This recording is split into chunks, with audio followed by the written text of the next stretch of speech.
All right, it's time to talk about Notre Dame. We're going to do a schedule preview for Notre Dame here. This is a series of videos I've been doing over the last few weeks, just taking a look at the schedule at a lot of the teams across the country. These are not prediction videos. I'll start my prediction videos probably around the end of May, beginning of June. We got to get through spring practice, spring games. There's another transfer portal window that opens in the first couple of weeks of May. So we got to get through all that before we start focusing on individual team predictions or game-by-game predictions or anything like that.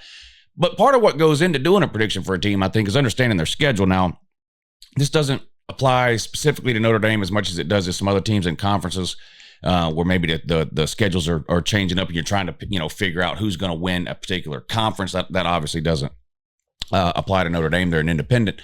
But still, understanding a team's schedule difficulty, who they play, when they play them, which what about difficult road games? Are there any sort of trap games? Are there back-to-back road games? Are there back-to-back difficult games? These things sort of start to lay the foundation of what eventually might become a prediction for a certain team. In today's case, Notre Dame. Now, Notre Dame had a really good year last year. In fact, it's the best year they've had in probably 35 years. They had not won a major postseason game in 35 years. And last year they won not one but two. Of course, they made the playoffs and won 3 playoff games. They won a first-round game at home against Indiana. They won the Sugar Bowl against Georgia, and then they won, was it the Orange Bowl, if I'm remembering right, against Penn State. So did they win the national title? No. They made it there, came up a little short against Ohio State, but this is the best season Notre Dame has had in a lot of y'all's lifetimes. But it's definitely the best season they've had in the last 35 years. And even though this Notre Dame team did not win the national title, and it shares that in common with the last 36 or 37 teams, whatever it is, they haven't won a natty since 1988. This team is not the same.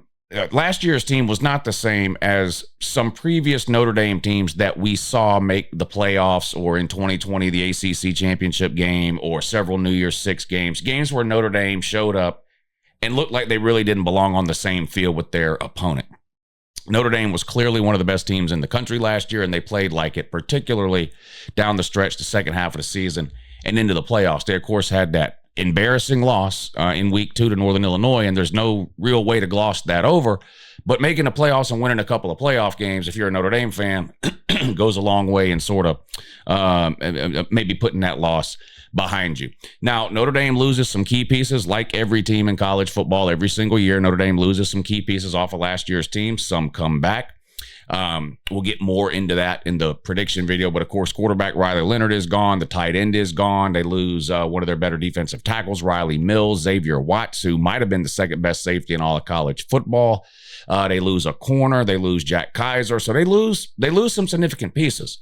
But Jeremiah Love is back. Jadarian Price is back. The 1-2 sort of combination at running back, Jordan Faison and was it Jaden Greathouse?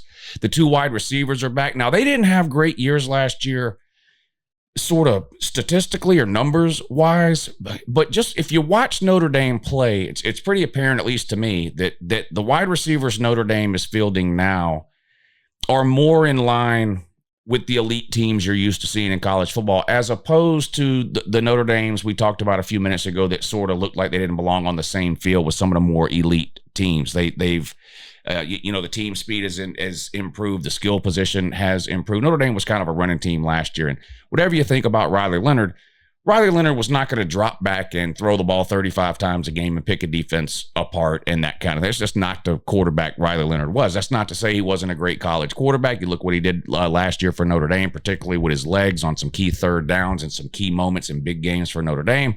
So not here to dump on Riley Leonard, but if you don't have a quarterback that can distribute the football, then your wide receivers aren't going to have the type of numbers that, say, and Ohio State's wide receivers have. And I'm not comparing Notre Dame's wide receivers to Ohio State's receivers, but these are good wide receivers. And Notre Dame's going to have a new quarterback this year. We'll see what that means for these wide receivers in that Notre Dame offense. But Notre Dame expected to have another good year in 2025. Let's see how they're going to do. There's Notre Dame's schedule. Let's go through it. The first half of this Notre Dame schedule is about as difficult as a Notre Dame schedule can possibly get without being in a conference, I think, right? Notre Dame is a polarizing topic amongst college football fans. People love them, people hate them. They've caught a lot of grief over the years for not being in a conference, different things.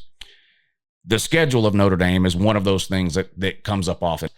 We're going to go through the schedule, though, and then you can kind of make up your mind if you think it sort of compares to maybe some of the tougher conference schedules that are out there, particularly in the SEC, in the Big Ten. Miami opens up on the road at Miami. Now, this is a difficult game. This is a legitimate ACC championship contender in Miami. They barely missed out on the playoffs last year after losing to Syracuse in the final week of the regular season. Cam Ward's gone. Carson Beck's in. And their defense was an absolute mess last year. And, if it doesn't get a lot better, it's not going to matter how Carson Beck does at quarterback. But Notre Dame does have to play there. Notre Dame's going to be starting a quarterback making his first ever start, and it's going to be on the road in Miami. Now, Miami's not necessarily known to be the most hostile environment of all of college football. They don't have an on-stadium campus. They rent out the Dolphins Stadium and have a hard time selling out games. This one will probably sell out, being as though it's Notre Dame. But we'll see. It's a tough opening draw, I think, for Notre Dame, particularly given the fact that they've got a first-year starter at quarterback. Then they have a bye week. This is way too early. There's 2 bye weeks. That's the good news. So you're not stuck with this being your only bye week here right after week 1. But you want to play 2 or 3 games, I think, before you have a bye week, especially with a kind of a young starting quarterback. Get him some experience. Then you have a bye week, which gives you an extra week of practice. And maybe you've got 3 or 4 games worth of film you can look at with that new quarterback to sort of, here's what you did well, here's what you need to improve on, that kind of thing. It seems like a little bit of a waste of a bye week to have it in week 2. Coming out of the bye week, you host Texas A&M, a middle-of-the-road SEC team. They're generally a 4 or 5 loss team almost every single year in the SEC. I think they finished 6th or 7th in the SEC last year. You went to Texas A&M last year and won this game on opening weekend. This year, week 3, your second game of the season, you host the Aggies at home. After that, you play a Big Ten team, Purdue, probably the worst Power 4 team on the planet last year, other than Florida State. Now, that doesn't necessarily mean anything for this year, but we're early on in the offseason here. Just laying out the facts here. Purdue was a garbage can last year. Then you go on the road and play Arkansas, probably the second or third worst team in the SEC last year. Come back home, play Boise State, a playoff team last year, but a group of 5 team. Playoff team last year. But not an easy game. They lose Genty, their all-everything running back. We'll see what that means for them going forward into this year, but you won't have to deal with him. Notre Dame should be a favorite at home. But hey, it's not like we ain't seen Marcus Freeman and Notre Dame lose to a group of 5 teams at home before, right? Northern Illinois. But so we'll see. That'll be a good game. Back home again against NC State, sort of the Texas A&M of the ACC. It seems like on good years, they're winning 8 games. Then you play Southern Cal, had one of their worst years in memory last year. Not a very good team. Lincoln Riley holding on for dear life there. You host them. They're at best a middle-of-the-road Big Ten team there. Then you have your second bye week before going on the road to Boston College. Now, there are some people with some expectations for Boston College in the ACC this season. I'm not one of them, but you do have to play them there. We'll see. Come back home, play Navy. Navy had one of their best years in a long time last year, and Notre Dame beat the soul out of them. So, again, you'll be a significant favorite there at home. On the road at Pitt, a middling to bottom tier ACC team, and Syracuse, a team that had a good year last year under first year head coach Fran Brown, but loses a quarterback and several other key pieces. Kind of up in the air on them in terms of what they'll be year 2 under Fran Brown. And you finish up the season on the road at Stanford, a team that literally fired their head coach 2 days ago in the middle of the offseason. So that's the schedule. What do you think about it? You play a couple of SEC teams, Texas A&M and Arkansas. You play a couple of Big Ten teams, Purdue and Southern Cal. You play several ACC teams. The only one with a heartbeat is Miami. I mean, Stanford is terrible. Pitt is terrible. Boston College is terrible. NC State is terrible. So I'm going to kind of go back to what I said at the beginning. I think this is about as difficult of a schedule as you're ever going to see for Notre Dame. I don't think it stacks up to some of the other schedules we've seen when we go through and do these conference. Compare this schedule to Oklahoma's schedule.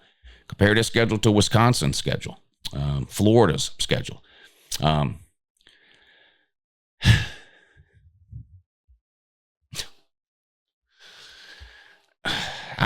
Hey, look. Notre Dame was one of the best teams in the country last year. They deserved to make the playoffs. They made the playoffs. They won 3 games in the playoffs.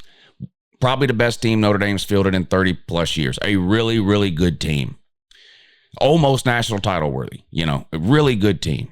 All of that is true, okay? This is a fucking joke. Join a conference.